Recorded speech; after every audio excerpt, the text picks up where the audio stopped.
Okay, good morning, everybody. Let me do a little update. For my Medium, I re-established the Medium site. Medium is like a website, basically. And for those of you that might see this, because links go out, I post yesterday and today. The reason you're seeing all those posts, I'm not going to regularly spam everybody with all those posts because that one you had to buy like a $5 monthly subscription. I don't mind the $5, but some websites, they advertise that they're free, and those are the ones I normally start with. And I pay somewhat for the video cloud sites for a couple of them. YouTube's free. And so when it was posting on Medium and then one day it said, you got to upgrade, to me, I don't like that. To me, it's like false advertising. But I figured, what the heck, I'll pay the $5 a month. And so I'm beginning to upload all my studies, and that'll be done in a day or two. Let me do one on the white van. Okay, I'm going to post pictures to my Facebook in a few minutes. Yesterday at about maybe 2:30 or 3 in the afternoon, my block was empty because we don't have a lot of people that park up and down on the streets like you do in New Jersey. And when I took my dog for a walk, but there was this very big van. Now, I gave the license plates to the police department a little while ago, but it was a very big van, a white van, and I'm going to post those pictures to Facebook so you can see it.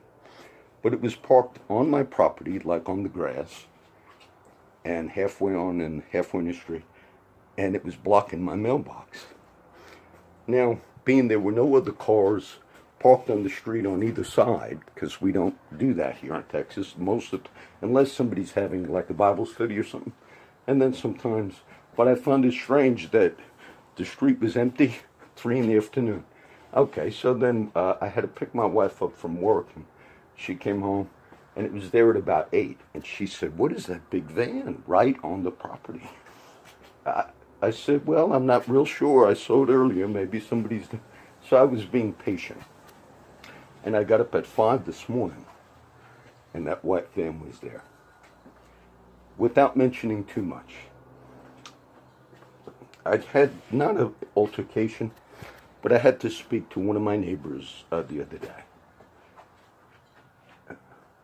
I've been here for many years in this neighborhood, and I love all my neighbors.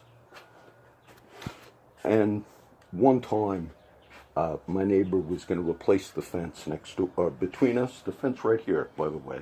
He's a good Christian man, all right? I won't give names. And so he notified me, "John, we're going to replace the fence." I volunteered to do it because he was buying all of the materials or whatever. But he had a guy that was going to do it. So when he notified me about that, the only thing holding that old fence up was a 2x4 that I had nailed to the fence to my house, or else that fence would have fallen. So when he notified me about redoing the fence, I figured, let me go this week. That was a year ago maybe, and I'll take the 2x4 off, and I'll have to make sure on my side of the fence I get everything cleared out, so when the guys come in to do the fence. So one day I took the big 2x4 down that was holding the whole fence up from my house to the fence. And of course the fence laid down, and my little part of my house is small, so when the fence fell down sort of towards that way, here's the little alley, here's the fence. I was sitting in my yard. At that time I built this little fence inward so my dogs could be in the yard. I built it real quick in a day and put a gate so my dogs could be out during the replacement of that fence. So nicely, I was in my yard, and my neighbor had gotten home, and he picked up the fence and threw it against my house. Almost broke the meter here on the side of the house. Got the electric meter, which is glass, and I saw it happen because I was in my yard. But he didn't know. So he was very upset. I went next door and talked to him nicely, and I told him, I had to take the 2x4 off because you guys are going to replace the fence. And he said, well, I got home and I saw that fence laying in my yard. Of course, it had to fall that way. Naturally, I didn't push it that way. So I didn't say a whole lot. And I offered to do the labor and all. And so there were a couple of things like that. And so sometimes he throws things over the fence into my yard. Certain brush, branches, whatever, because they're from my plants or whatever. And then when my neighbor had a very big tree, cut the tree down, some branches fell on this ceiling, this roof here, but it already leaks, and those branches didn't cause any leaks. But if you were real picky, you could say, oh, there was damage. So I never mentioned anything about any of the others. But when he was throwing things into my yard, like whatever he'd just throw them over. I went the other day and I said, look, I never mentioned about the other things. I said, but don't be throwing stuff over the fence. There could be people here, kids, whoever. I said, when you throw things. So I'm assuming now, he came over yesterday, gave me a very wonderful Christian thing that he got from New Mexico. I have it right here. And it's sort of a Catholic thing, but I'm very ecumenical. So we're okay. But I'm thinking maybe, there were no threats made, but I was mad when I spoke to him, but we're okay now. And maybe one of his relatives heard like, oh yes, their neighbor came by. And I'm assuming that's who parked that huge van on the property blocking my mailbox. And it kind of upset my wife. And it's big. People could have been in that van. It's very big. You'll see the pictures on Facebook. So I called PD this morning. I said, I need your non-emergency line. It's not a big thing. I said, but it's parked on the property. I wouldn't be able to cut that grass right there, nor could the mailman, and the street was empty. Now look, I don't want to, maybe they were doing that. Maybe a relative of his said, I'm going to park on that guy's property. So I made the report for them to come and tow that vehicle off of my yard. Now, I went outside and took pictures of it. Those are the pictures you will see. About 6:30 this morning, 5:30. They must have saw me taking pictures, because as soon as I was done, that van took off. Now, I don't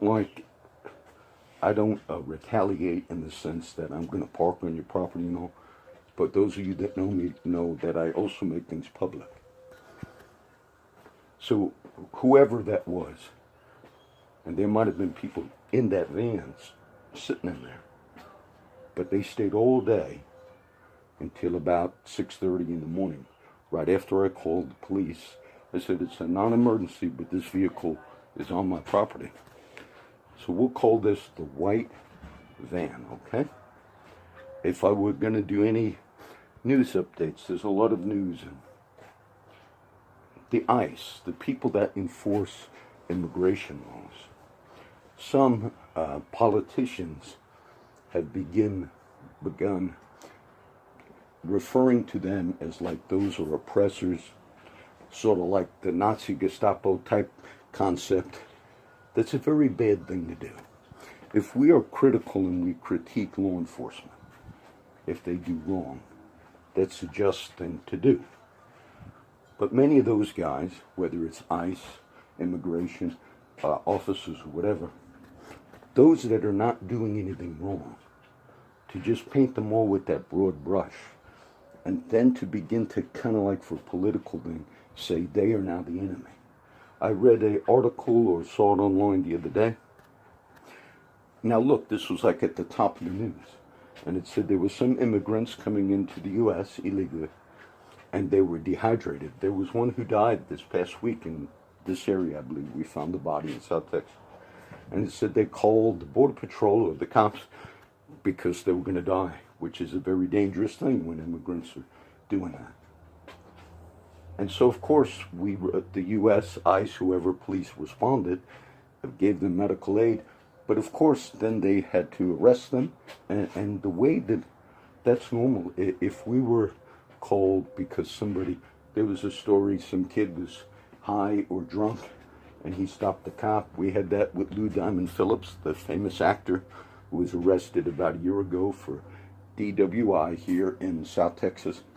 He was in his area of Port Aransas, at Aransas Pass. He was coming back to Corpus Christi at night, but he was drunk. And he stopped and asked the cop for directions. The cop saw he was drunk and he got arrested. So the normal thing law enforcement does, whether it's immigration, if you have a medical emergency and you call, and then when the ambulance responds, as it did in this case with the immigrant I'm discussing, and then you realize, oh, you came in illegally or you had pot on you, of course you get arrested or you get detained. But the way the media portrayed it is these immigrants were pleading for help, which they were, medical assistance.